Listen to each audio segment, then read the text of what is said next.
क्या आपको पता है ये जो आलसपन होता है वो सिर्फ आपके बॉडी को आराम नहीं दिलाता है बल्कि आपके दिमाग के सोचने की क्षमता को भी रोक देता है, जो कि आपके लिए अच्छी बात तो कहीं से भी नहीं है।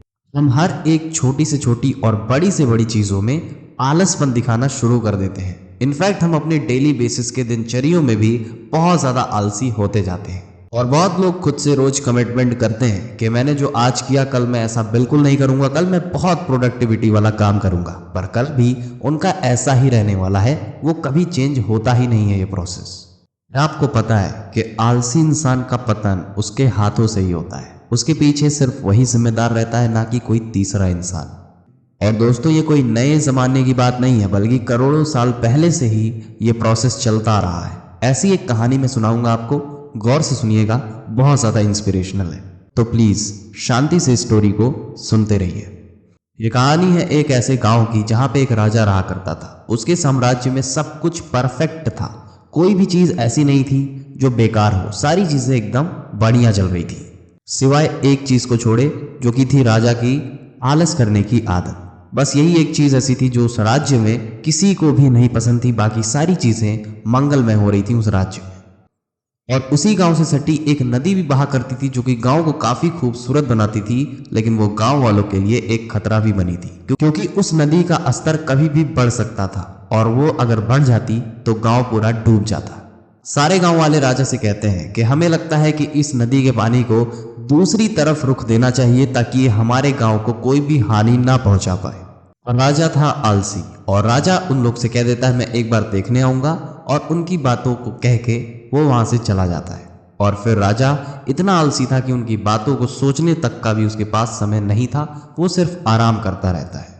ऐसे देखते देखते एक दिन निकला, 2 दिन निकला, हफ्ते निकले और फिर महीने कब निकल गए पता ही नहीं चला, पर राजा ने कोई भी एक्शन नहीं लिया। और फिर सावन का महीना शुरू हो जाता है, बारिश खूब ज्यादा होती है जिसकी वजह से उस नदी का जो स्तर रहता है वो बहुत ज्यादा बढ़ जाता है, जिसकी वजह से गांव में भी पानी आने लगा और एक फ्रेज ऐसा भी आ गया कि उस पूरे साम्राज्य में बाढ़ की स्थिति बन जाती है।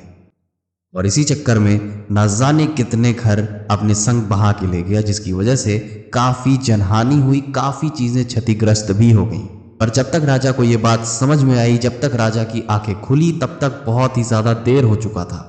और इन सारे कारणों के पीछे राजा ही जिम्मेदार था, क्योंकि राजा अगर तुरंत ही एक्शन लेता तो आज हालात ही कुछ और होते, शायद उस गांव में पानी घुस ही नहीं पाता। आलस कोई छोटी चीज नहीं है जिसे आप जब मन करे तब हैंडल कर लें। आप हो सकता है आपके लिए भी ऐसा कोई भी काम हो सकता है पढ़ने के लिए, या हो सकता है आपको कोई काम करना अपने घर का ही करना हो। आप सोच रहे होंगे मैं इस काम को कल से पक्का करूंगा, या कोई आदत को ही बनाना हो, तो आपको लगता होगा कि कल से अगर मैं शुरू करूंगा तो सब कुछ बढ़िया से होने लगेगा, पर नहीं, रियलिटी इसके बहुत ज्यादा बियॉन्ड है। फिर आपके मन में ये विचार आने लगेंगे कि मेरा काम कोई और करे, मैं बैठ के बस आराम करता रहूं। और फिर आपके लाइफ में ऐसा फ्रेज जरूर आ जाएगा कि जब आप कितना भी उठने की कोशिश करें, आपके आलस के नाते आप हमेशा गिरते ही रहेंगे। इनफैक्ट तुम अपना कल आज ही से सुधारना स्टार्ट कर सकते हो। क्यों सोचते हो मैं ये काम कल से करूंगा?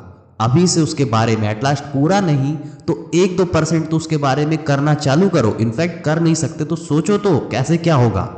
चलो ठीक है, मान लेते हैं तुम आज इस काम को नहीं कर सकते, कोई मजबूरी हो सकती है, लेकिन जब उसका टाइम है, जब उसका परफेक्ट समय आए, जब तुम खुद से वादा करो कि मैं इस दिन उस काम को करूंगा, लेकिन जब उस काम को करने का टाइम आ जाए, फिर वो काम चाहे कुछ भी हो जाए, हर हाल में तुम्हें करके दिखाना ही पड़ेगा। चाहे एक टाइम पे भगवान भी क्यों ना आ जाए, फिर भी तुम उस काम को करोगे। ऐसा माइंडसेट तुम्हें डेवलप करना है। देखो यार, प्रकृति का ये नियम है कि या तो अभी तुम मेहनत करो तो बाद में तुम आराम करोगे, या तो अभी आराम कर लो तो बाद में तुम्हें मेहनत करनी पड़ेगी। तुम इससे भाग नहीं सकते हो, यही प्रकृति का नियम है। तो क्यों ना जब अभी तुम एनर्जी से पूरी तरह से भरे हुए हो, तब तुम अपने करियर को बनाओ ताकि तुम आगे चल के रिलैक्स कर सको, आराम कर सको। क्लिक करते हैं वीडियो से आप कनेक्ट कर पाए होंगे। अगर वीडियो समझ में आई हो तो वीडियो को लाइक भी कर सकते हैं, और ऐसी वीडियोस पाने के लिए आप हमारे YouTube चैनल को भी सब्सक्राइब कर सकते हैं। यहाँ पे आपको ऐसी वीडियोस मिलती रहती हैं।